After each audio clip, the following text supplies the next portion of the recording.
식당 문이 열리고 기석이 들어서자 식탁 위의 공기가 얼어붙었습니다. 미경의 입에서 터져나온 비명 같은 외침. 뭐야? 그럼 언니가 사귄다는 사람이 바로 삼촌이야? 양가 부모님의 얼굴이 창백해지고 미경이 자리를 박차며 소리쳤죠. 이건 말도 안 돼. 무조건 반대야. 하지만 미숙과 기석은 서로의 손을 꼭 잡으며 단호하게 말했습니다. 저희는 진심으로 사랑합니다. 축복 없는 결혼식장, 억지로 지어진 미소들 속에서 미경의 차가운 눈빛만이 두 사람을 향해 있었어요. 여러분, 만약 당신의 언니가 시동생과 결혼한다면 어떻게 하시겠어요? 오늘 들려드릴 이야기는 90년대 일어난 겹사돈 가족의 충격적인 실화입니다. 30억 원의 유산상 속 생명을 건 신장이식, 그리고 법정까지 간 이혼 소송. 과연 이 가족에게는 어떤 일이 벌어졌을까요? 시작 전 채널 좋아요와 구독을 꼭 부탁드립니다. 감사합니다.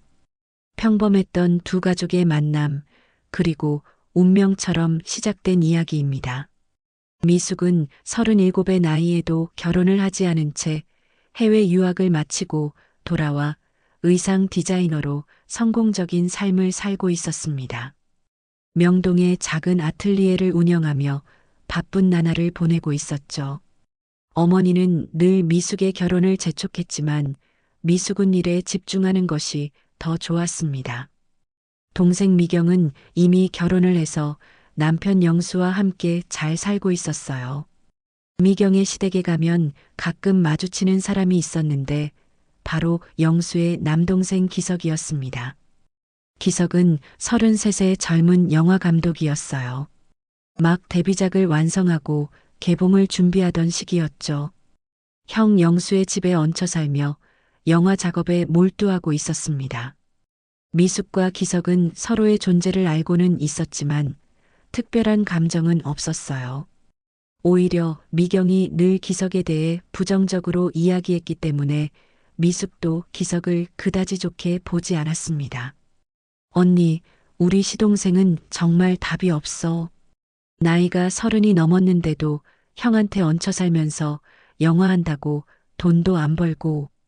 미경은 기석에 대한 불만이 많았죠. 그럴 때마다 미숙은 그저 고개만 끄덕이며 들어줄 뿐이었습니다.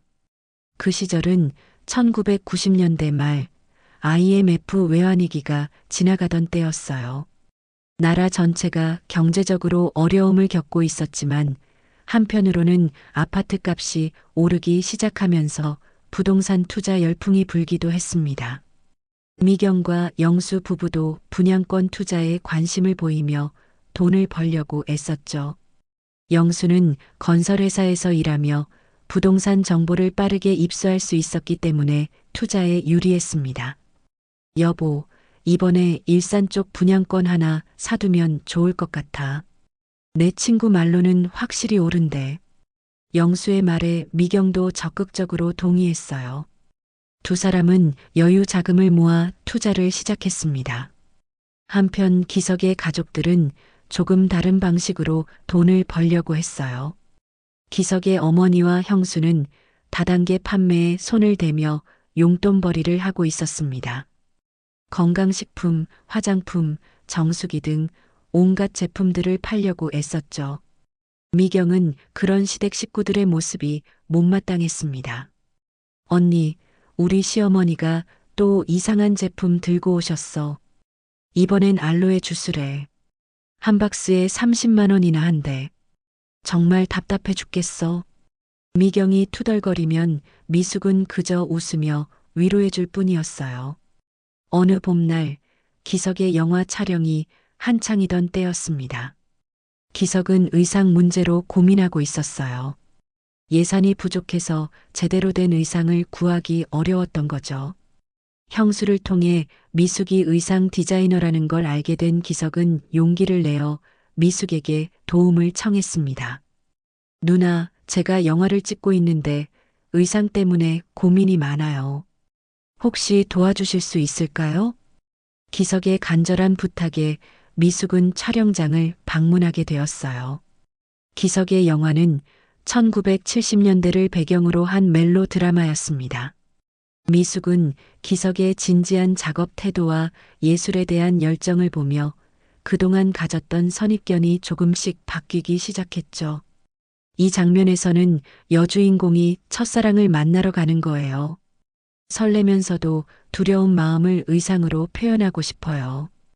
기석의 설명을 들으며 미숙은 자신의 아틀리에에 있던 빈티지 의상들을 협찬해 주기로 했습니다.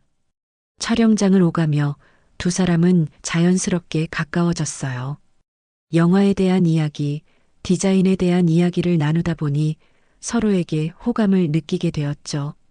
그렇게 몇 달이 흘렀습니다. 기석의 촬영이 끝나갈 무렵 두 사람은 연애를 시작하게 되었어요. 하지만 이 사실을 가족들에게는 비밀로 했습니다. 특히 미경이 알게 되면 반대할 게 뻔했기 때문이죠. 미수가 우리 조금만 더 비밀로 하자. 내 영화가 개봉하고 나서 가족들한테 말하는 게 어때? 기석의 제안에 미숙도 동의했습니다.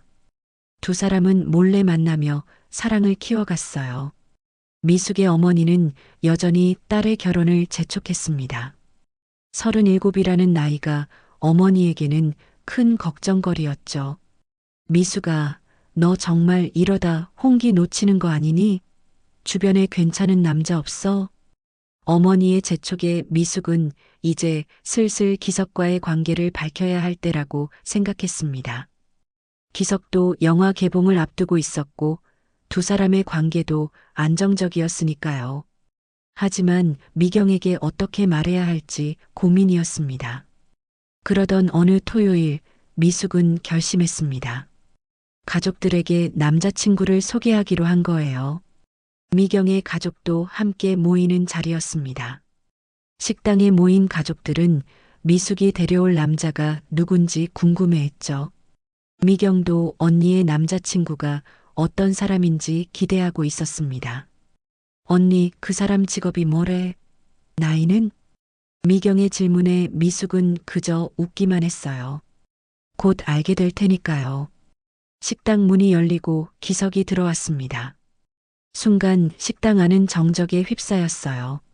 미경의 눈이 커졌고 영수도 놀란 표정을 감추지 못했습니다. 미숙의 어머니는 무슨 일인지 몰라 두리번거렸죠. 뭐야? 그럼 언니가 사귄다는 사람이 바로 삼촌이야? 미경의 입에서 터져나온 말에 모든 사람들이 경악했습니다. 기석의 부모님도 함께 자리한 상황이었어요.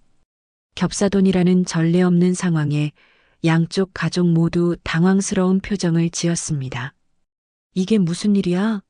미숙이 내가 기석이랑 사귀었다고? 어머니의 목소리가 떨렸습니다. 미숙은 차분하게 설명하려 했지만 미경이 먼저 입을 열었어요. 엄마, 이건 말도 안 돼요. 무조건 반대해요. 미경의 얼굴이 붉게 달아올랐습니다. 기석과 미숙이 사귀는 것도 놀라운데 결혼까지 한다는 건 상상도 할 수 없는 일이었죠. 미경은 평소 기석을 좋게 보지 않았어요. 형에게 얹혀 사는 동생, 돈도 제대로 벌지 못하는 영화감독이라는 선입견이 강했습니다. 기석의 어머니도 미묘한 반응을 보였어요. 미숙이 이미 37이라는 나이가 마음에 걸렸던 거죠. 미숙 씨가 우리 기석이보다 나이가 좀 많지 않나요? 그리고 기석이는 아직 영화 일도 안정적이지 않은데. 기석의 어머니의 말에 미숙의 어머니도 발끈했습니다. 나이가 뭐 어때서요? 요즘 세상에 나이가 문제예요? 오히려 기석 씨가 직업이 불안정한 게 더 걱정인데요. 양가 어머니들의 신경전이 시작되었어요. 식탁 위의 음식들은 그대로 식어갔고 어색한 침묵만이 흘렀습니다. 미숙과 기석은 난처한 표정으로 서로를 바라봤죠. 저희는 진심으로 사랑합니다. 가족 여러분께서 축복해 주시면 좋겠어요. 기석의 말에 미경이 코웃음을 쳤습니다. 사랑? 언니가 삼촌을 사랑한다고? 이건 정말 받아들일 수 없어. 미경의 격렬한 반대에도 불구하고 미숙과 기석은 결혼 의지를 굽히지 않았습니다. 두 사람의 단호한 태도에 양가 부모님들도 결국 허락할 수밖에 없었죠. 하지만 모두의 표정은 밝지 않았어요. 며칠 후 양가 부모님들이 정식으로 만나는 자리가 마련되었습니다. 전통 찻집에서 만난 두 가족은 결혼 준비에 대해 이야기를 나누기 시작했어요. 첫 번째 충돌은 주거 문제에서 시작되었습니다. 기석의 아버지가 조심스럽게 입을 열었어요. 저희가 형편이 넉넉하지 못해서 전세집을 마련해드리기가 어렵습니다. 예물도 간소하게 하면 어떨까요? 미숙의 어머니는 표정이 굳어졌습니다. 딸이 시집을 가는데 집 한 칸 마련해주지 못한다는 게 이해가 되지 않았던 거죠. 미숙이 재빨리 나섰습니다. 어머니, 제가 돈을 모아뒀어요. 제 돈으로 전세집을 얻을게요. 미숙의 말에 자리에 함께했던 미경의 얼굴이 일그러졌습니다. 언니가 남자집까지 얻어준다는 게 말이 되냐는 표정이었죠. 미경은 참지 못하고 말했습니다. 언니, 그게 말이 돼? 여자가 집까지 얻어주면서 결혼하는 게 어디 있어? 하지만 미숙은 이미 결심한 상태였어요. 기석과 함께하고 싶다는 마음이 더 컸으니까요. 양가 부모님들은 결국 결혼을 허락했지만 분위기는 여전히 냉랭했습니다. 결혼식 날이 다가왔습니다. 예식장은 화려하지 않았지만 두 사람의 사랑은 진실했어요. 하얀 웨딩드레스를 입은 미숙은 아름다웠고 기석은 긴장한 얼굴로 신부를 맞이했습니다. 하지만 하객들 사이에서는 수군거림이 끊이지 않았어요. 저 두 사람이 겹사돈이래. 신부 동생이 신랑 형수라니 참 특이하네. 호칭은 어떻게 부르는 거야? 복잡하겠다. 결혼식장 분위기는 어색했습니다. 양가 가족들이 함께 사진을 찍을 때도 억지 미소만 지을 뿐이었죠. 미경은 내내 불편한 표정을 감추지 못했고 기석의 어머니도 마찬가지였습니다. 피로연이 끝나고 두 사람은 신혼집으로 향했어요. 미숙이 마련한 작은 전세 아파트였습니다. 기석은 미안한 마음이 들었지만 미숙은 괜찮다고 했죠. 우리 둘이 함께 잘 살면 되는 거야. 가족들도 나중엔 이해해 주실 거야. 미숙의 말에 기석도 고개를 끄덕였습니다. 하지만 두 사람 모두 앞으로 쉽지 않을 거라는 걸 알고 있었어요. 신혼 첫날 밤 두 사람은 서로를 안으며 약속했습니다. 우리 서로 믿고 의지하면서 잘 살아보자. 가족들도 우리 모습 보면 인정해 주실 거야. 기석의 말에 미숙도 웃으며 대답했어요. 그래, 우리 꼭 행복하게 살자. 하지만 이들이 모르는 사이 미경은 집으로 돌아가는 차 안에서 남편 영수에게 말했습니다. 여보, 언니가 저렇게 결혼해서 과연 행복할 수 있을까? 난 정말 걱정돼.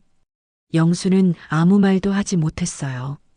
동생 기석의 성격을 잘 아는 영수였기에 앞으로 어떤 일들이 벌어질지 예상이 되었으니까요.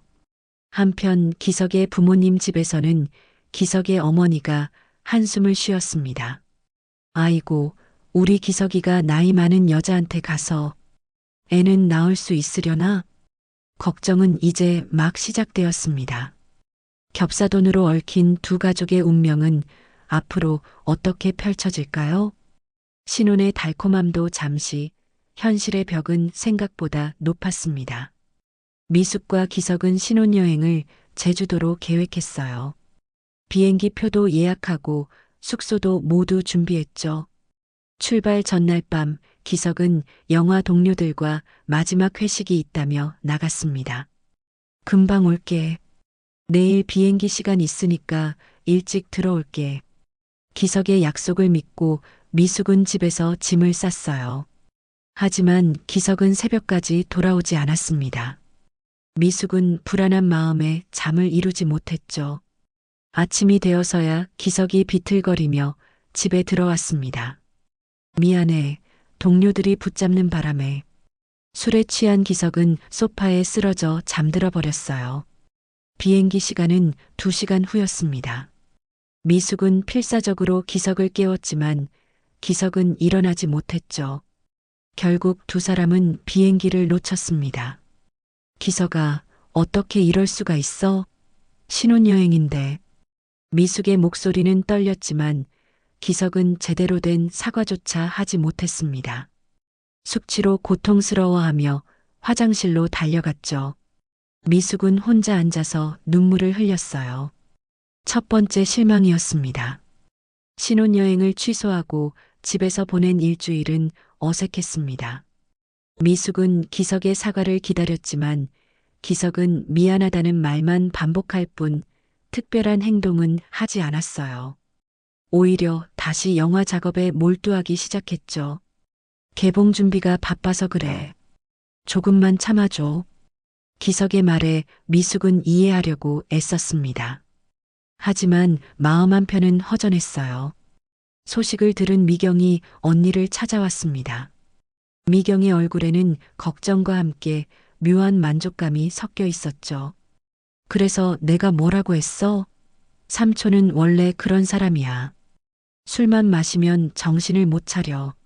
미경은 기회가 있을 때마다 기석의 문제점들을 지적했습니다. 형 집에 얹혀 살던 시절 기석이 새벽까지 술을 마시고 들어와 소란을 피웠던 일들을 하나하나 들춰냈어요. 언니 삼촌이 여배우들이랑 촬영장에서 어떻게 지내는지 알아? 나는 정말 걱정돼. 미경의 말에 미숙은 불안해지기 시작했습니다. 하지만 기석을 믿고 싶었어요. 한편 기석의 가족들은 계속해서 다단계 제품들을 보내왔습니다. 건강식품, 화장품, 심지어 정수기까지.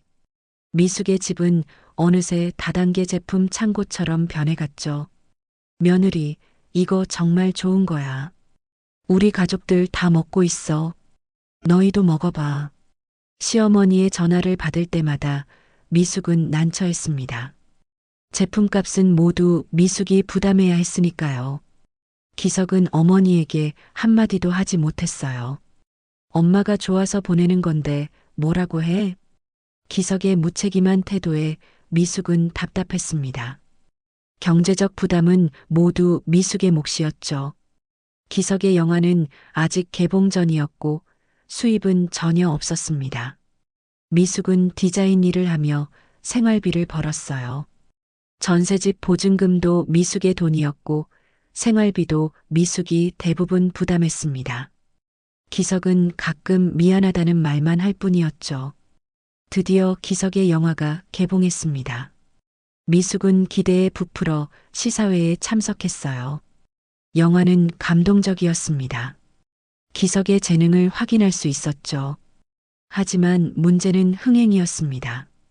개봉 첫 주 관객 수는 기대에 미치지 못했어요. 대형 영화들에 밀려 작은 극장 몇 곳에서만 상영되었고 입소문도 잘 타지 않았습니다. 기석은 날마다 극장을 찾아다니며 관객 반응을 살폈지만 결과는 좋지 않았어요. 왜 사람들이 안 오는 거야? 영화는 좋은데. 좌절한 기석은 점점 술에 의존하기 시작했습니다. 밤마다 동료들과 술을 마시고 늦게 들어왔어요. 미숙이 걱정스러운 표정으로 기다리고 있어도 기석은 취한 채로 쓰러져 잠들기 일쑤였습니다.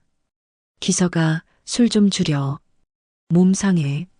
미숙의 말에 기석은 짜증을 냈어요. 당신이 뭘 알아? 내 영화가 망했는데 술이라도 안 마시면 어떻게 해? 기석의 거친 말투에 미숙은 상처받았습니다. 신혼의 달콤함은 온데간데였고 집안 분위기는 점점 냉랭해졌죠. 어느 날 미경이 언니에게 사진 몇 장을 보여줬습니다. 기석이 젊은 여배우와 함께 있는 사진이었어요. 둘은 카페에서 친밀하게 대화를 나누고 있었습니다. 언니, 이거 봐. 이 정도면 보통 사이가 아니야. 내가 우연히 명동에서 봤어. 미경의 말에 미숙의 얼굴이 굳어졌습니다. 사진 속 기석과 여배우는 정말 가까워 보였어요. 미숙은 기석에게 물어봤지만 기석은 발끈했습니다. 그냥 영화 이야기 나눈 거야. 왜 그런 식으로 의심해? 기석의 태도는 방어적이었습니다. 미숙은 더 이상 묻지 못했지만 마음속에는 의심의 씨앗이 자라기 시작했어요. 미경은 더욱 적극적으로 언니에게 이혼을 종용했습니다. 언니, 지금이라도 늦지 않았어. 아직 결혼한 지 얼마 안 됐잖아. 삼촌은 변하지 않을 거야. 미경의 말이 미숙의 마음을 흔들기 시작했습니다. 결혼 생활은 생각보다 힘들었어요. 경제적 부담, 기석의 술버릇, 시댁의 간섭, 그리고 여배우와의 의심스러운 관계까지 미숙은 지쳐갔습니다. 밤늦게 기석이 또다시 술에 취해 들어왔을 때 미숙은 조용히 눈물을 흘렸어요. 소파에 쓰러진 기석을 보며 미숙은 생각했습니다. 과연 이 결혼이 옳은 선택이었을까? 미경의 말처럼 지금이라도 돌아서야 하는 걸까? 신혼의 꿈은 산산이 부서지고 있었습니다. 결혼한 지 석 달이 지났을 무렵 미숙은 친정집을 찾았습니다. 어머니는 딸의 수척한 얼굴을 보며 가슴이 아팠어요. 미숙은 어머니 앞에서 참았던 눈물을 쏟아냈죠. 엄마, 나 너무 힘들어. 어머니는 딸을 꼭 안아주었습니다. 미경도 함께 있었어요. 미경은 언니의 모습을 보며 안타까워했지만 한편으로는 자신의 걱정이 맞았다는 생각에 복잡한 심정이었죠. 언니, 이혼하는 게 나을 것 같아. 삼촌은 절대 변하지 않아. 미경의 말에 어머니도 고개를 끄덕였습니다. 딸이 행복하지 않다면 이혼도 나쁜 선택은 아니라고 생각했어요. 미숙은 며칠을 친정에 머물렀습니다. 기석은 전화를 걸어왔지만 미숙은 받지 않았어요. 일주일 후 미숙은 결심했습니다. 이혼 소송을 준비하기로 한 거죠. 변호사를 만나고 서류를 준비했습니다. 기석도 미숙의 의지가 단호하다는 걸 알고 결국 소송에 응하기로 했어요.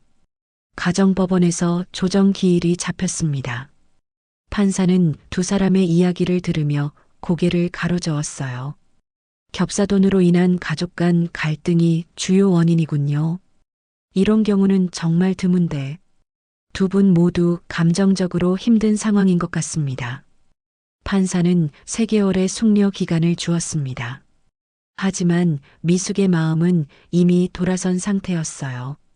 미경은 언니의 결정을 지지했고 기석의 가족들도 어쩔 수 없다는 반응이었습니다. 그런데 이때 기석의 집안에 큰 사건이 터졌습니다. 기석의 아버지가 친구의 소개로 투자했던 사업이 사기로 드러난 거예요. 일명 기적의 물이라는 건강음료 사업이었는데 알고 보니 다단계 사기였던 겁니다. 여보, 큰일 났어. 우리 돈 다 날아갔어. 기석의 어머니가 울부짖었습니다. 기석의 아버지는 평생 모은 돈 8천만 원을 모두 투자했었어요. 게다가 집까지 담보로 잡혔던 상황이라 집마저 은행에 넘어가게 되었습니다. 아버지, 어떻게 이런 일이. 기석도 충격을 받았지만 어쩔 도리가 없었어요. 결국 기석의 부모님은 집을 잃고 영수의 집으로 들어가게 되었습니다. 미경은 갑자기 시부모님과 함께 살게 된 상황에 분노했죠. 여보, 이게 무슨 일이야? 우리가 언제까지 부모님을 모시고 살아야 해? 영수는 난처한 입장이었습니다. 부모님을 외면할 수도 없고 아내의 불만도 이해가 되었으니까요. 미경의 집은 순식간에 전쟁터가 되었어요. 한편 미경의 집안에도 위기가 찾아왔습니다. 영수가 친구와 함께 중국 사업에 투자했던 돈이 문제가 된 거예요. 친구가 사기를 친 겁니다. 영수는 6억 원이라는 큰 돈을 날렸어요. 미경아, 내가 친구를 잘못 믿었어. 돈을 다 잃었어. 영수의 고백에 미경은 그 자리에서 주저앉았습니다. 6억이라는 돈은 두 사람이 부동산 투자로 번 돈의 대부분이었어요. 게다가 영수가 관리하던 작은 빌딩도 은행 대출이 많아 곧 넘어갈 처지였습니다. 여보, 우리 어떻게 해? 애들 학원비도 못 내겠어. 미경은 절망했습니다. 하루아침에 두 집안이 동시에 경제적 파탄을 맞은 거예요. 미경은 이 모든 것이 기석 때문이라고 생각했습니다. 겹사돈이 되지 않았다면 이런 불행도 없었을 거라고 믿었죠. 다 삼촌 때문이야. 언니가 삼촌이랑 결혼 안 했으면 우리 집안이 이렇게 되지 않았을 거야. 미경의 비난에 기석은 아무 말도 하지 못했습니다. 사실 기석과는 직접적인 관련이 없는 일이었지만 미경의 분노는 기석을 향했어요. 미숙도 이 소식을 들었습니다. 동생네 형편이 어려워졌다는 걸 알고 미안한 마음이 들었어요. 자신이 기석과 결혼하지 않았다면 동생이 이렇게 힘들어하지 않았을까 하는 죄책감이 들었습니다. 어느 날 저녁 미경은 언니를 찾아왔습니다. 눈이 퉁퉁 부어 있었어요. 언니, 우리 집이 망했어. 여보가 사기당해서 돈을 다 날렸어. 시부모님까지 들어오셔서 정신이 하나도 없어. 미경은 언니 앞에서 펑펑 울었습니다. 미숙은 동생을 안아주며 함께 눈물을 흘렸어요. 두 자매는 한참을 울었습니다. 미경아, 내가 잘못했어. 내가 기석이랑 결혼 안 했으면 너희가 이렇게 힘들지 않았을 텐데. 미숙의 말에 미경은 고개를 저었습니다. 아니야, 언니 잘못이 아니야. 내가 너무 삼촌한테 나쁘게 대했어. 우리 집 일은 여보가 잘못 판단한 거고. 미경도 이제야 자신의 편견을 인정하기 시작했어요. 하지만 이미 모든 게 엉망이 되어버렸습니다. 기석은 부모님이 집을 잃은 후로 더욱 의기소침해졌습니다. 영화는 실패했고 아내와는 이혼 직전이었으며 부모님은 형 집에 얹혀 살게 되었죠. 기석은 자책했어요. 내가 좀 더 잘했어야 했는데. 미숙이한테 너무 미안해.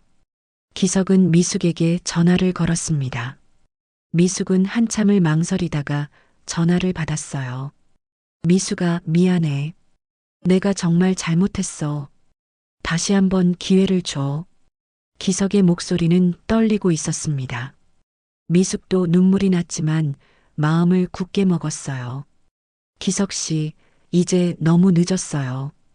우리 이렇게 끝내는 게 서로에게 좋을 것 같아요. 미숙은 전화를 끊었습니다. 두 사람의 관계는 끝나가고 있었어요.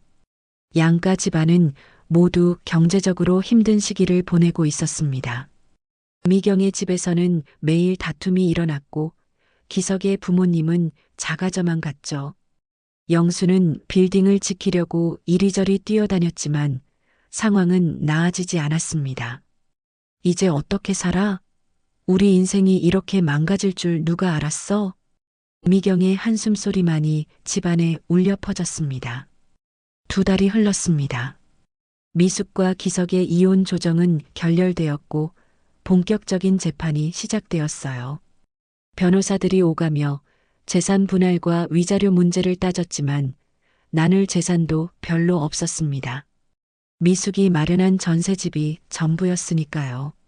법정에서 마주친 두 사람은 서로를 제대로 쳐다보지도 못했습니다. 미경이 증인으로 나와 기석의 잘못들을 증언했어요.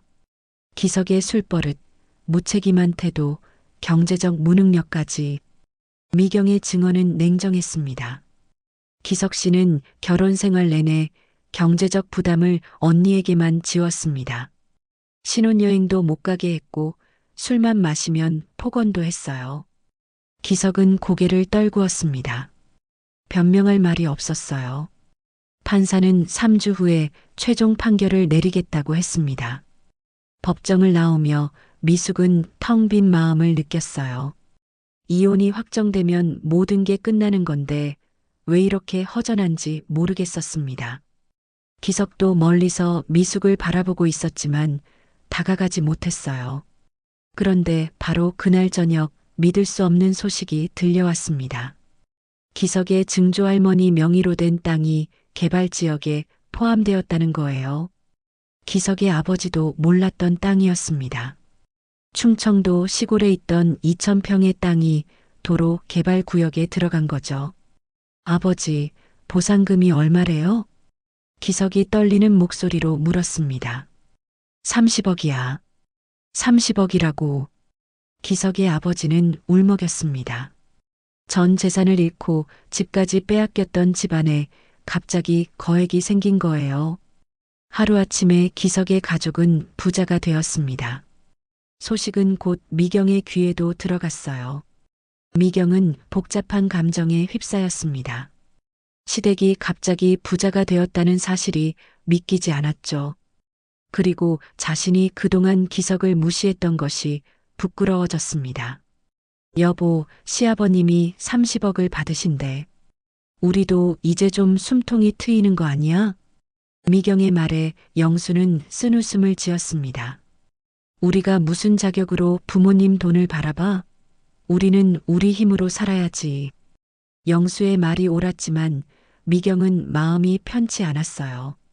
돈 때문에 달라진 자신의 태도가 스스로도 추악하게 느껴졌습니다. 며칠 후 미경은 용기를 내어 기석을 따로 만났습니다. 카페에서 마주 앉은 두 사람 사이에는 어색한 침묵이 흘렀어요. 삼촌, 그동안 정말 미안했어요. 미경의 진심 어린 사과에 기석은 놀랐습니다. 형수, 무슨 말씀이세요? 제가 삼촌한테 너무 편견을 가지고 있었어요. 언니한테도 나쁘게만 얘기했고, 돌이켜보니 제가 두 분 사이를 갈라놓은 것 같아요. 미경의 눈에 눈물이 고였습니다. 기석도 가슴이 먹먹해졌어요. 형수, 다 지나간 일이에요. 저도 잘못이 많았어요. 두 사람은 한참을 말없이 앉아 있었습니다. 미경은 언니에게 다시 기석과 합쳐보라고 권유하고 싶었지만 차마 말을 꺼내지 못했어요. 한편 미숙은 일에 집중하려 애썼습니다. 디자인 일이 바빠서 정신없는 나날을 보내고 있었죠. 그러던 어느 날 어머니에게서 급한 전화가 왔습니다. 미숙아, 큰일 났어. 엄마가 병원에 입원했어. 미숙은 급히 병원으로 달려갔어요.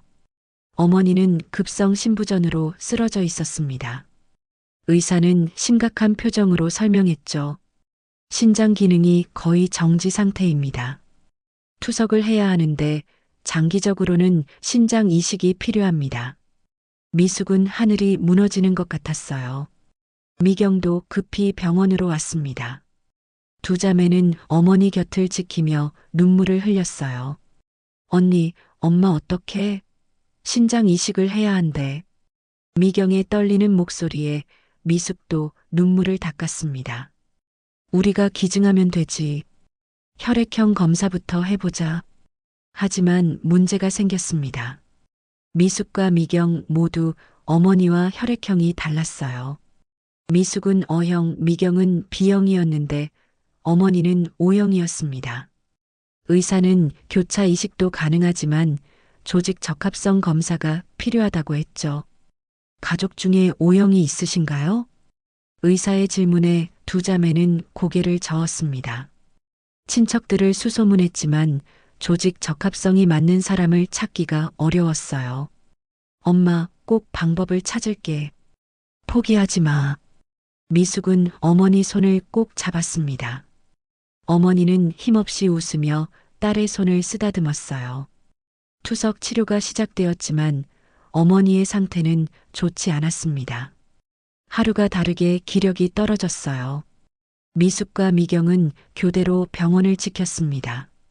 소식을 들은 기석도 병원을 찾았습니다. 장모님이 위독하다는 얘기를 영수에게서 들었던 거예요.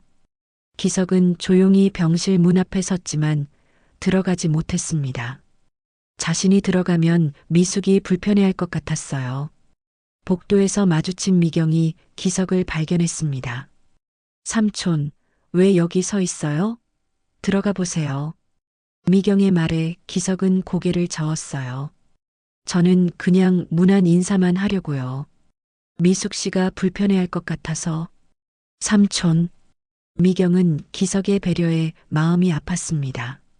기석은 꽃다발을 미경에게 건네며 말했어요. 이거 장모님께 드리고 싶은데 형수가 대신 전해주세요. 빨리 쾌차하시라고요. 기석은 그렇게 돌아섰습니다. 미경은 꽃다발을 들고 한참을 서 있었어요. 병실로 들어간 미경은 언니에게 꽃다발을 건넸습니다. 언니, 삼촌이 다녀갔어. 이거 엄마께 드리라고. 미숙은 꽃다발을 받아들고 복잡한 표정을 지었습니다. 기석의 마음이 전해졌지만 이미 이혼 절차가 진행 중이었어요.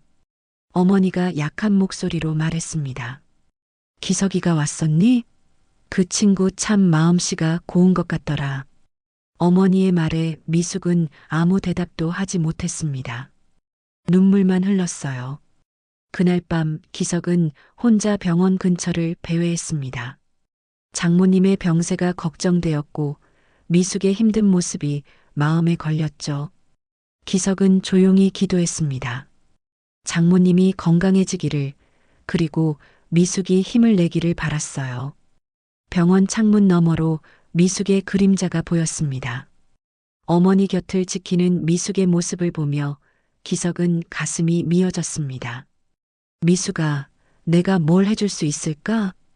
기석의 중얼거림은 밤바람에 흩어졌습니다. 미숙의 어머니는 투석 치료를 받으며 버티고 있었지만 의사는 더 이상 기다릴 수 없다고 했습니다. 신장 이식을 서둘러야 한다는 거예요. 미숙과 미경은 절박한 심정으로 기증자를 찾아 나섰습니다. 언니, 신장 이식 대기자 명단에 올렸는데 언제 연락이 올지 모른대. 미경의 말에 미숙은 답답했습니다. 어머니의 시간이 얼마 남지 않았다는 걸 알았으니까요. 두 자매는 친척들에게 연락하고 지인들에게 부탁했지만 조직 적합성이 맞는 사람을 찾기란 쉽지 않았어요. 그러던 어느 날 기석이 조용히 병원을 찾았습니다. 미숙과 미경이 없는 시간을 골라서 온 거였죠. 기석은 담당 의사를 찾아가 조심스럽게 물었습니다. 제가 혹시 검사를 받아볼 수 있을까요? 장모님께 신장을 기증하고 싶습니다. 의사는 놀란 표정으로 기석을 바라봤어요. 환자분의 사위이신가요? 네, 그렇습니다. 기석은 사실을 숨겼습니다. 이혼 소송 중이라고 말하면 검사조차 받지 못할 것 같았으니까요. 혈액 검사 결과 기석은 O형이었습니다. 조직 적합성 검사를 진행했어요. 일주일 후 결과가 나왔습니다. 놀랍게도 기석과 장모님의 조직 적합성이 80% 이상 일치했어요. 의사도 깜짝 놀랄 정도로 높은 수치였습니다. 이 정도면 이식 성공률이 매우 높습니다. 정말 기증하시겠습니까? 의사의 질문에 기석은 단호하게 대답했습니다. 네, 꼭 하고 싶습니다. 하지만 기석은 한 가지 부탁을 했어요. 제가 기증한다는 사실을 비밀로 해주실 수 있나요? 장모님이나 미숙 씨가 알면 거절하실 것 같아서요. 의사는 난처한 표정을 지었지만 기석의 간절함에 고개를 끄덕였습니다. 익명 기증자로 처리하기로 한 거죠. 며칠 후 미숙에게 병원에서 연락이 왔습니다. 따님, 좋은 소식입니다. 조직이 맞는 기증자가 나타났습니다. 미숙은 믿을 수 없다는 표정으로 의사를 바라봤어요. 정말요? 누구세요? 익명을 원하는 분이십니다. 다만 조직 적합성이 매우 높아서 수술 성공률이 높습니다. 미숙은 눈물을 흘렸습니다. 기적 같은 일이었어요. 미경도 소식을 듣고 달려왔습니다. 두 자매는 기쁨의 눈물을 흘리며 서로를 껴안았죠. 언니, 다행이야. 엄마가 살 수 있어. 어머니에게도 소식을 전했습니다. 어머니는 기적이라며 감사의 기도를 올렸어요. 누군지 모르지만 정말 고마운 분이네. 그분께 꼭 감사 인사를 전하고 싶구나. 수술 날짜가 잡혔습니다. 2주 후였어요. 미숙은 그동안 어머니를 정성껏 간호했습니다. 미경도 매일 병원을 찾아와 어머니를 돌봤죠. 그런데 수술 일주일 전 우연한 사건이 일어났습니다. 미경이 병원 복도에서 수술 동의서를 들고 가는 기석을 본 거예요. 이상하다는 생각에 미경이 뒤따라갔습니다. 기석은 신장이식센터로 들어갔어요. 삼촌이 왜 저기로 들어가지? 미경은 간호사에게 물어봤습니다. 저기 들어간 남자분 혹시 신장 기증하시는 분인가요? 간호사는 환자 정보라 알려줄 수 없다고 했지만 미경은 직감적으로 알았어요. 익명의 기증자가 바로 기석이라는 걸요.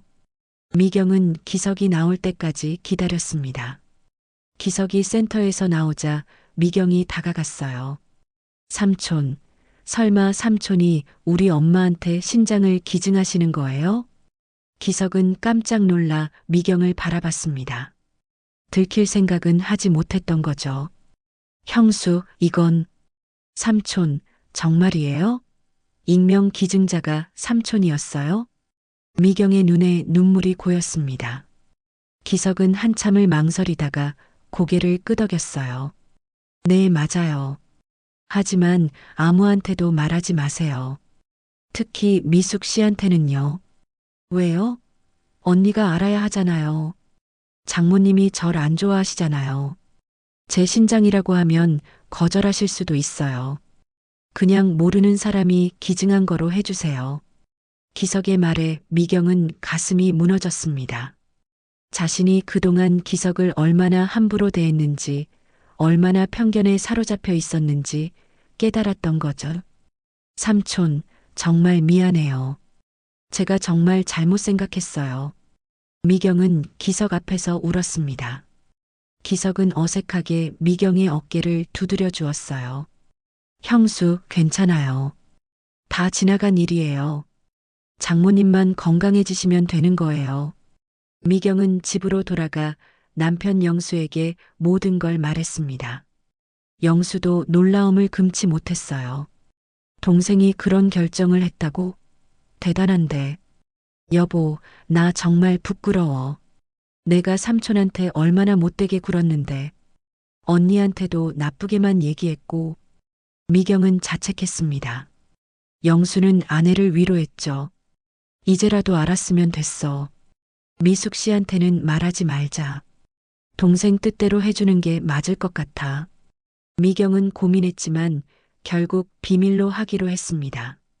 언니가 알면 수술을 거부할 수도 있다는 생각이 들었으니까요. 수술 전날 밤 미경은 기석을 만났습니다. 조용한 카페에서 두 사람은 마주 앉았어요. 삼촌, 내일 수술 잘 받으세요. 정말 감사해요. 미경의 진심 어린 말에 기석은 웃었습니다. 형수, 괜찮아요. 별일 아니에요. 별일 아니긴요. 생명을 구하는 건데. 삼촌 정말 대단해요. 미경은 다시 한번 사과했어요. 그동안 삼촌한테 정말 미안했어요. 언니한테 나쁘게만 얘기했던 거, 두 분 사이를 갈라놓았던 거, 다 제 잘못이에요. 형수, 그만해요. 다 제가 부족했던 거예요. 기석의 너그러운 태도에 미경은 더욱 미안했습니다. 두 사람은 한참을 이야기했어요. 그동안 쌓였던 오해들이 조금씩 풀려갔습니다. 삼촌, 수술 끝나면 언니한테 말해도 될까요? 언니도 알아야 할 것 같아요. 기석은 잠시 고민하다가 대답했습니다. 형수가 알아서 판단해요. 다만 장모님께는 수술 후에 말씀드리는 게 좋을 것 같아요. 미경은 고개를 끄덕였습니다. 다음 날 아침 수술실로 들어가는 기석을 미경만 몰래 지켜봤어요. 미숙과 어머니는 익명 기증자가 누군지 전혀 모르고 있었습니다. 어머니도 수술실로 들어갔죠. 수술실 앞에서 미숙은 불안한 마음으로 기다렸습니다. 미경이 옆에서 언니의 손을 꼭 잡았어요. 언니, 다 잘 될 거야. 걱정하지 마. 미경의 말에도 불구하고 미숙은 초조했습니다. 긴 시간이 흘렀어요. 수술실 문이 열리고 의사가 나왔습니다. 수술 성공했습니다. 미숙은 주저앉으며 눈물을 흘렸습니다. 미경도 함께 울었어요. 기적 같은 일이었습니다. 수술이 끝난 후 회복실로 옮겨진 어머니와 기증자를 미숙은 따로 볼 수 없었습니다. 의사는 익명 기증자의 요청이라며 양해를 구했어요. 미숙은 감사한 마음뿐이었죠. 선생님, 기증자분께 꼭 감사 인사를 전해주세요. 평생 은혜를 잊지 않겠다고요. 미숙의 간절한 말에 의사는 고개를 끄덕였습니다. 하지만 미경은 마음이 복잡했어요. 언니에게 진실을 말해야 할지 고민되었습니다. 사흘 후 어머니가 의식을 회복했습니다. 수술은 성공적이었고 거부 반응도 없었어요. 미숙과 미경은 어머니 곁을 지키며 기쁨의 눈물을 흘렸습니다. 엄마, 정말 다행이에요. 이제 괜찮을 거예요. 미숙의 말에 어머니는 힘없이 미소 지었습니다. 고맙다. 신장을 주신 분이 누군지 모르지만 정말 감사하구나. 그때 미경이 조심스럽게 입을 열었어요. 엄마, 사실은요. 미경이 말을 꺼내려는 순간 간호사가 들어와 기증자도 회복이 잘 되고 있다고 전했습니다. 미경은 다시 입을 다물었죠. 아직 때가 아니라고 생각했어요. 일주일이 지났습니다. 어머니의 상태는 눈에 띄게 좋아졌고 기석도 회복 중이었어요. 미경은 영수와 함께 기석의 병실을 찾았습니다. 기석은 혼자 창밖을 바라보고 있었죠. 삼촌, 몸은 좀 어때요? 미경의 목소리에 기석이 돌아봤습니다. 형수, 형님, 많이 좋아졌어요. 영수가 동생의 손을 꼭 잡았어요. 고맙다, 기석아. 내가 그런 결정을 하다니. 형님, 당연한 일한 거예요. 장모님이 아프신데 가만히 있을 수 없었죠. 기석의 담담한 말투에 미경과 영수는 가슴이 뭉클했습니다. 미경이 조심스럽게 물었어요. 삼촌, 이제 언니한테 말해도 될까요? 언니도 알 권리가 있는 것 같아요. 기석은 잠시 망설였습니다. 하지만 이제는 숨길 수 없을 것 같았어요. 형수가 적당한 때에 말해주세요. 다만 장모님이 부담스러워 하실까봐 걱정이네요. 그날 저녁 미경은 언니를 병원 카페로 불렀습니다. 무거운 표정의 미경을 보며 미숙은 무슨 일인지 물었어요. 미경아, 무슨 일 있어? 표정이 안 좋은데. 미경은 한참을 망설이다가 입을 열었습니다. 언니, 사실 엄마한테 신장 기증한 사람이 누군지 알아? 응? 익명 기증자라며? 누군데? 삼촌이야. 기석 삼촌이 기증했어. 미숙의 얼굴이 굳어졌습니다. 믿을 수 없다는 표정으로 미경을 바라봤어요. 뭐라고? 기석 씨가? 응. 내가 우연히 알게 됐어.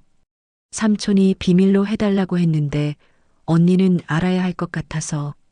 미경은 그동안의 일들을 모두 설명했습니다. 기석이 몰래 검사를 받았던 것, 조직 적합성이 맞았던 것, 익명으로 기증하기로 한 것까지. 미숙은 말문이 막혔어요. 그럼 기석 씨도 지금 이 병원에 입원해 있다는 거야? 응, 7층에 있어. 미숙은 자리에서 일어났습니다. 곧장 7층으로 올라가 기석의 병실을 찾았어요. 문을 열자 기석이 침대에 앉아 책을 읽고 있었습니다. 기석 씨. 미숙의 목소리에 기석이 놀라 고개를 들었어요. 미숙 씨? 어떻게? 왜 그랬어요? 왜 말도 안 하고 이런 일을? 미숙의 눈에서 눈물이 흘러내렸습니다. 기석은 당황하며 일어나려다가 수술 부위가 아파 다시 앉았죠. 장모님이 아프신데 가만히 있을 수 없었어요. 제가 할 수 있는 일이었고요. 우리는 이혼하기로 했잖아요. 그런데 왜? 그게 뭐 중요해요? 장모님은 여전히 제 장모님이고 미숙 씨 어머니잖아요. 기석의 말에 미숙은 더 이상 참지 못하고 울음을 터뜨렸습니다. 기석은 어색하게 미숙을 바라봤어요. 미숙 씨, 울지 마세요. 저는 괜찮아요. 수술도 잘 됐고 회복도 잘 되고 있어요. 미안해요. 내가 너무 모질게 대했죠. 당신 마음도 몰라주고. 미숙은 그동안 억눌렀던 감정들이 한꺼번에 쏟아져 나왔습니다. 기석에 대한 미안함, 고마움, 그리고 여전히 남아있던 마음까지. 미숙 씨, 제 잘못이 더 많았어요. 제가 술도 많이 마시고 당신한테 의지만 했잖아요. 신혼여행도 못 가게 하고. 아니에요. 당신은 잘못한 게 없어요. 두 사람은 한참을 말없이 서로를 바라봤습니다. 그동안 쌓였던 오해와 상처들이 조금씩 녹아내리는 것 같았어요. 다음 날 미숙은 어머니 병실로 갔습니다. 어머니에게 진실을 말할 때가 됐다고 생각했죠. 엄마, 사실 엄마한테 신장 기증한 사람이 기석 씨예요. 어머니는 놀란 표정으로 딸을 바라봤습니다. 뭐라고? 기석이가? 네, 기석 씨가 몰래 검사받고 기증한 거예요. 어머니는 한참을 아무 말도 하지 못했어요. 눈물만 흘렀습니다. 그 친구가 우리가 이혼한다는데도 엄마, 기석 씨는 좋은 사람이에요. 내가 잘못 봤어요. 미숙도 어머니와 함께 울었습니다. 어머니는 떨리는 손으로 딸의 손을 잡았어요. 미숙아, 기석이한테 가봐라. 고맙다고 전하고. 엄마, 가봐. 얼른. 미숙은 다시 기석의 병실로 향했습니다. 이번에는 미경도 함께였어요. 병실 문을 열자 기석이 창밖을 보고 있었습니다. 기석 씨. 기석이 돌아보자 미숙이 깊게 절을 했어요. 정말 고마워요. 평생 이 은혜를 잊지 않을게요. 미숙 씨, 일어나세요. 제가 하고 싶어서 한 일이에요. 기석이 당황하며 미숙을 일으켰습니다. 미경도 함께 고개를 숙였어요. 삼촌, 정말 감사해요. 우리 엄마 살려주셔서. 병실 안에는 따뜻한 공기가 흘렀습니다. 그동안의 차갑고 날선 분위기는 사라지고 서로를 향한 이해와 감사만이 남았어요. 기석이 조심스럽게 말했습니다. 미숙 씨, 나 수술 무사히 마쳤으니까 약속 하나 해도 될까요? 무슨 약속이요? 우리 이혼 소송 취하하고 다시 한번 잘해보면 안 될까요? 이번에는 제대로 잘할 자신 있어요. 기석의 진심 어린 말에 미숙은 잠시 망설였습니다. 하지만 마음은 이미 결정되어 있었어요. 한 번만 더 기회를 줄게요. 이번에는 우리 정말 잘해봐요. 미숙의 대답에 기석의 얼굴에 환한 미소가 번졌습니다. 미경도 옆에서 기뻐했죠. 언니, 삼촌, 정말 축하해요. 드디어 두 사람의 마음이 다시 하나가 되었습니다. 한 달 후, 어머니와 기석 모두 건강을 되찾았습니다. 퇴원하는 날, 어머니는 기석을 꼭 껴안으며 눈물을 흘렸어요. 고맙다, 기석아. 내 덕분에 내가 살았구나. 장모님, 건강하셔야 해요. 이제 저랑 미숙이가 잘 모실게요. 기석의 말에 어머니는 환하게 웃었습니다. 더 이상 기석을 나쁘게 보지 않았어요. 오히려 세상에서 가장 고마운 사람이 되었죠. 미숙은 법원에 이혼 소송 취하서를 제출했습니다. 담당 판사도 이 사연을 듣고 감동했어요. 참 아름다운 이야기네요. 두 분 꼭 행복하세요. 판사의 축복을 받으며 두 사람은 법원을 나왔습니다. 손을 꼭 잡은 채로요. 미숙과 기석은 다시 신혼집으로 돌아갔어요. 이번에는 진짜 새로운 시작이었습니다. 미숙아, 우리 이번에는 제대로 신혼여행 가자. 내가 돈 벌어서 꼭 데려갈게. 기석의 다짐에 미숙은 웃으며 고개를 끄덕였습니다. 천천히 해도 괜찮아. 우리 이제 평생 함께할 거잖아. 미경도 마음이 편해졌어요. 언니가 행복해 보여서 다행이었습니다. 그동안 자신이 얼마나 편견에 사로잡혀 있었는지 깊이 반성했죠. 미경은 기석을 형부로 진심으로 받아들이기 시작했습니다. 기석의 부모님도 미숙에게 더욱 잘해주려고 노력했어요. 보상금으로 받은 돈의 일부를 미숙과 기석에게 주며 집을 마련하라고 했습니다. 미숙은 처음에는 거절했지만 시부모님의 진심을 느끼고 받아들였죠. 며느리, 우리가 처음에 너무 못해줘서 미안했다. 이제부터는 제대로 챙겨줄게. 시어머니의 따뜻한 말에 미숙은 감동했습니다. 다단계 제품도 더 이상 보내지 않았어요. 오히려 미숙의 디자인 일을 도와주려고 애썼습니다. 영수와 미경도 경제적으로 조금씩 회복되기 시작했어요. 영수는 사기를 당한 돈을 모두 포기하고 새로운 일을 시작했습니다. 미경도 남편을 믿고 함께 노력했죠. 비록 예전만큼 여유롭지는 않았지만 가족이 함께 있다는 것만으로도 행복했습니다. 석 달 후 미숙에게 놀라운 소식이 찾아왔습니다. 임신한 거예요. 37의 나이에 찾아온 기쁜 소식이었습니다. 미숙은 떨리는 손으로 기석에게 전화를 걸었어요. 여보, 나 병원에서 검사 받았는데. 왜? 어디 아파? 기석의 당황한 목소리에 미숙은 웃으며 말했습니다. 아니, 우리 아기 생겼어. 전화기 너머로 기석의 환호성이 들렸습니다. 기석은 곧장 병원으로 달려왔어요. 두 사람은 기쁨의 눈물을 흘리며 서로를 껴안았습니다. 미숙아, 정말 고마워. 우리한테 이런 축복이 올 줄이야. 당신이야말로 고마워. 우리 아기 잘 나올게. 소식을 들은 양가 가족들도 모두 기뻐했습니다. 어머니는 손주를 보게 됐다며 눈물을 흘렸고 미경도 언니를 축하해 주었어요. 기석의 부모님도 마찬가지였죠. 5달 후 또 다른 깜짝 소식이 있었습니다. 쌍둥이였던 거예요. 미숙은 놀라면서도 기뻤습니다. 기석은 매일 아내를 극진히 돌봤어요. 술도 끊었고 일도 적당히 조절했습니다. 미숙아, 무리하지 마. 내가 다 할게. 기석의 변한 모습에 미숙은 행복했습니다. 정말 새 사람이 된 것 같았어요. 기석은 새로운 영화 작업도 시작했습니다. 이번에는 가족에 관한 이야기였어요. 겹사돈이라는 독특한 소재로 희로애락을 담은 드라마였죠. 미숙이 의상을 맡았고 영수가 투자자로 참여했습니다. 가족 모두가 힘을 합친 프로젝트였어요. 임신 9개월이 되었을 때 미숙은 건강한 쌍둥이 아들을 낳았습니다. 병원에는 양가 가족이 모두 모였어요. 어머니는 손주들을 안아보며 감격의 눈물을 흘렸습니다. 이 아이들은 우리 집안의 축복이야. 얼마나 기다렸는지 몰라. 기석도 아기들을 보며 벅찬 감동을 느꼈어요.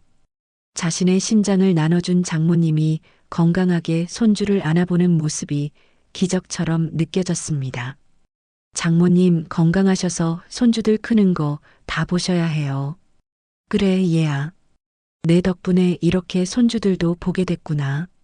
100일 잔치에는 많은 사람들이 모였습니다. 친척들, 친구들, 그리고 기석의 영화 동료들까지 모두가 축하해 주었어요.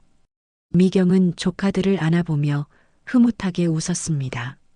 언니, 애들이 삼촌 닮아서 잘생겼네. 너희 아빠도 닮은 것 같은데? 두 자매는 웃으며 이야기를 나눴습니다. 예전의 차갑고 낯선 분위기는 완전히 사라졌어요. 1년 후 기석의 생일이었습니다. 가족들이 모두 모여 작은 파티를 열었어요. 미경이 직접 만든 케이크를 들고 나왔습니다.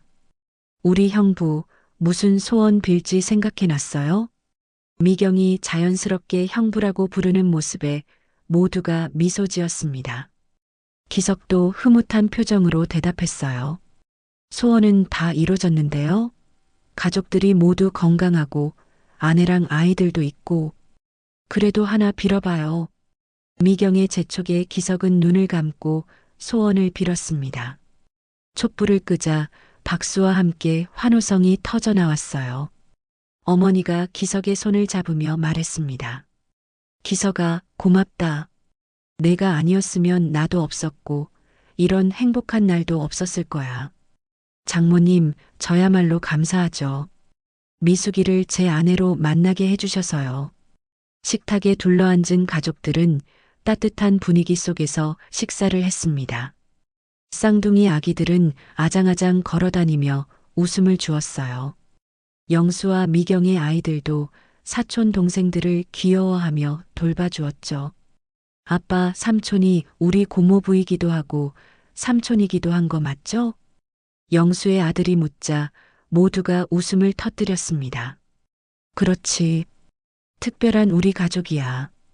영수의 대답에 아이는 고개를 끄덕였어요. 저녁이 되어 가족들이 하나둘 돌아갈 준비를 했습니다. 미경이 언니를 꼭 안으며 속삭였어요. 언니 행복해? 응, 정말 행복해. 고마워, 미경아. 내가 뭘? 언니가 삼촌 만나서 잘 된 거지. 두 자매는 웃으며 서로를 안았습니다. 밤하늘에는 별들이 총총히 빛나고 있었어요. 복잡하게 얽힌 인연이 결국 가장 아름다운 가족의 이야기로 완성되었습니다. 편견과 오해를 넘어 희생과 사랑을 통해 진정한 가족이 된 겹사돈의 이야기. 그들의 삶은 이제 새로운 행복으로 가득 채워지고 있었습니다.